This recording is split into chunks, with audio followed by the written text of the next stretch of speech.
of item 2 of the agenda. I now give the floor to Mr. Hans Grundberg. Tack, fru ordförande.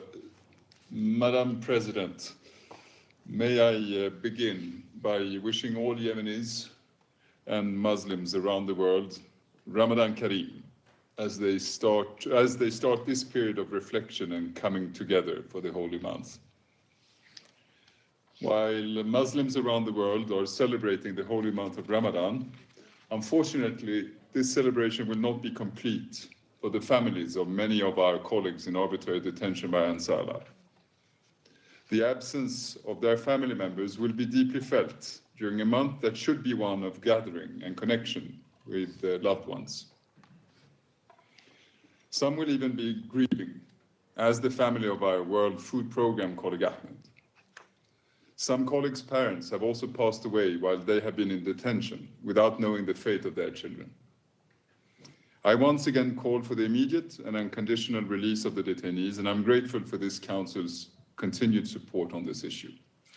Madam President, it is now over 10 years of this unresolved conflict. The grinding hardship that Yemenis are suffering only deepens. Since its onset, GDP per capita has more than halved. Civil servants in Ansar Allah-controlled areas have not been regularly paid on time or in full since 2018, while those in government of Yemen-controlled areas also face some delays to their salary payments. Moreover, the Yemeni Riyal in government of Yemen-controlled areas has fallen by 50% in the last year, driving up prices of basic commodities. As a consequence, poverty has surged across the country. Madam President, in past months, I have cautioned repeatedly against escalatory actions. Recently, we have seen a rise in rhetoric from the parties to the conflict, pre-positioning themselves publicly for military confrontation. We must not allow this to happen. Words matter.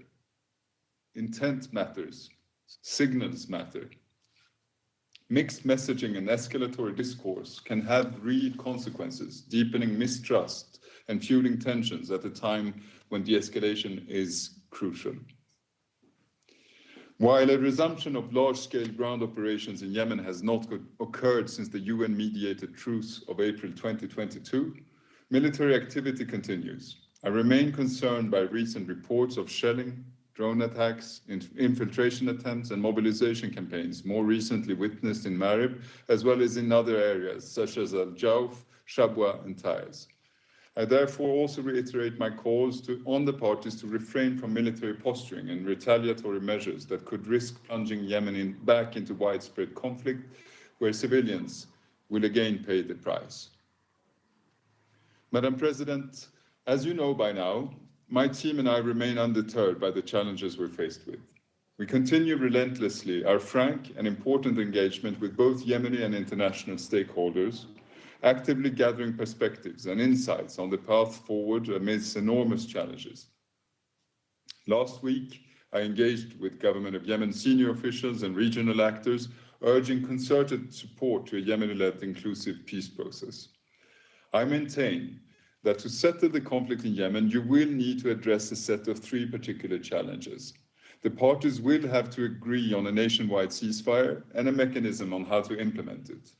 They will also have to make difficult but necessary concessions and agree on compromises, notably on the difficult economic situation in the country. Finally, and let me be clear here, there will have to be a political process that includes a broad spectrum of Yemenis that will allow this conflict to settle once and for all, enabling Yemenis to live their life in peace.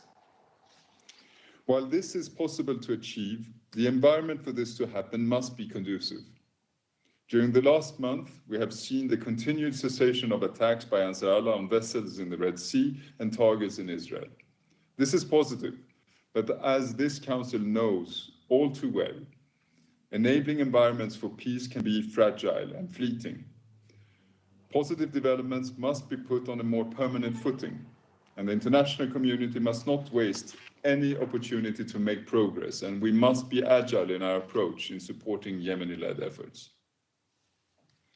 Madam President, the implementation of the US designation of Ansar Allah as a foreign terrorist organization is now unfolding.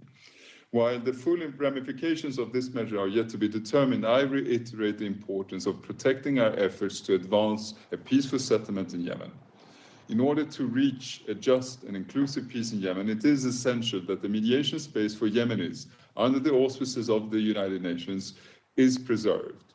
I remain committed to continuing to carry out my duties in accordance with the mandate given to the Secretary General by this Council, including convening meetings on a number of pressing issues, including for the exchange of conflict-related detainees.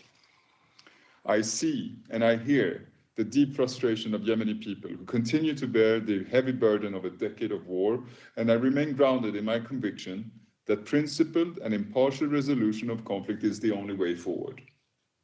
As such, the elements of the roadmap continue to represent a viable path. In this regard, I am deeply grateful to this Council for its unity and support to the UN's work to support Yemen in this difficult time.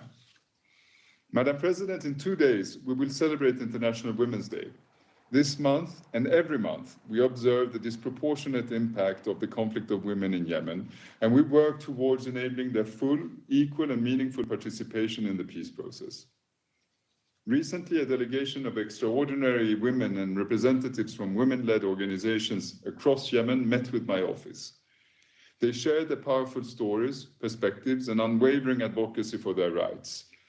The transformative work they lead, advancing women's roles, strengthening their communities, and ensuring women's inclusion in decision-making is critical. These women represent just a few of the many determined Yemeni women tirelessly working to advance peace.